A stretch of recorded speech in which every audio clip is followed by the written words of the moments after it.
मित्रहो, शिवसेनेच्या संदर्भातली अत्यंत महत्वाची आणि गेल्या काही वर्षांपासून रखडलेली सुनावणी आता सर्वोच्च न्यायालयामध्ये लागोपाठ सुरू झालेली आहे. साधारणपणे या सुनावणीचा रोख लक्षात घेतला तर सुप्रीम कोर्टाचा निकाल उद्धव ठाकरे यांच्याच बाजूने जाऊ शकतो असं अनेकांना वाटायला लागलेलं आहे. उद्धव ठाकरे यांच्यासाठी आशादायी चित्र असलं तरी एकनाथ शिंदे गटासाठी मात्र हा मोठ्या धोक्याचा इशाराही ठरू शकतो.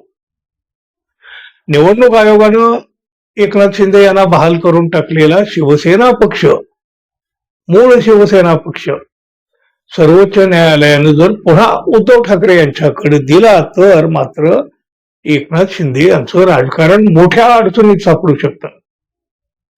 एका बाजूला सर्वोच्च न्यायालयामध्ये सुनावणी सुरू असताना आणि राजकारणामध्ये चर्चांचा धुरळा उडालेला असताना उद्धव ठाकरे शिवसेनेचे खासदार संजय राऊत यांनी सोशल मीडियावर एक पोस्ट केली. या पोस्टनं राजकारणात मोठी खळबळ उडवून दिली. सुप्रीम कोर्टातील सुनावणीच्या पार्श्वभूमीवर आणि प्रत्येक घडामोडीवर राजकीय नेते सध्या बारकाईनं लक्ष ठेवून आहेत. सुप्रीम कोर्टाचा येणारा निकाल आगामी राजकीय समीकरणं बदलवणारा ठरू शकतो. खूप काही उलथापालथी होऊ शकतात या निकालानंतर. निकालानंतर ज्या काही राजकीय घडामोडी घडू शकतात ना, त्याचे पडसाद हे दूरगामी असणार आहे. आता त्या कशा पद्धतीने असतील त्याचे तर्कवितर्क सुद्धा सुरू झालेले आहेत. आणि त्यातच एवढी महत्वाची सुनावणी सुरू असताना एकनाथ शिंदे आपल्या गावी निघून गेले.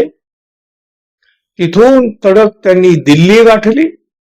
या सगळ्या हालचाली वाढल्यामुळे राजकीय तर्क वेगवेगळ्या दिशेनं आता धावायला लागलेले आहेत.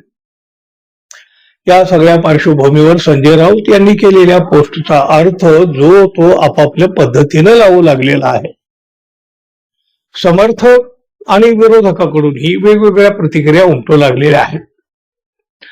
अलीकडे बघा, राजकीय नेते सोशल मीडियाच्या माध्यमातून अनेक प्रकारचे संदेश प्रत्यक्ष अप्रत्यक्ष देत असतात. सर्वोच्च न्यायालयामध्ये शिवसेना पक्ष आणि चिन्हाबाबतची सुनावणी सुरू असताना संजय राऊत यांनी उपमुख्यमंत्री एकनाथ शिंदे यांचा एक फोटो सोशल मीडियावर पोस्ट केला आणि कायद्यानेच खेळ आटोपतोय, देशाच्या संविधानावर आमचा विश्वास आहे असं सूचक वक्तव्य केलं. त्यांच्या या पोस्टनंतर राज्याच्या राजकीय वर्तुळामध्ये नव्या चर्चेला वेग आला. सुप्रीम कोर्टाचा निकाल एकनाथ शिंदे यांच्या विरुद्ध जाणार असून त्यांचा खेळ आता खल्लास होतोय, तो सुद्धा कायदेशीर मार्गाने, असं काही संजय राऊत यांना आपल्या पोस्टमधून सुचवायचं आहे. त्यांनी ते सुचवलेलेही आहे.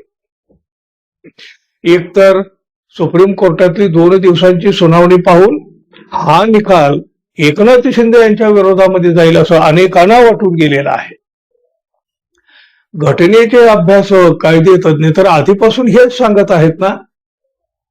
आणि मग त्यात आता संजय राऊत यांची ही पोस्ट, चर्चा तर होणार, खळबळ तर उडणार. एकनाथ शिंदे यांचा राजकीय खेळ आता खल्लास होईल असं तुम्हालाही वाटतं का मित्रांनो? जरूर सांगा. आणि जाता जाता आपल्या चॅनलला सबस्क्राईब करावं ही आपली अपेक्षा तर आहेच. धन्यवाद. पुन्हा भेटू. नमस्कार.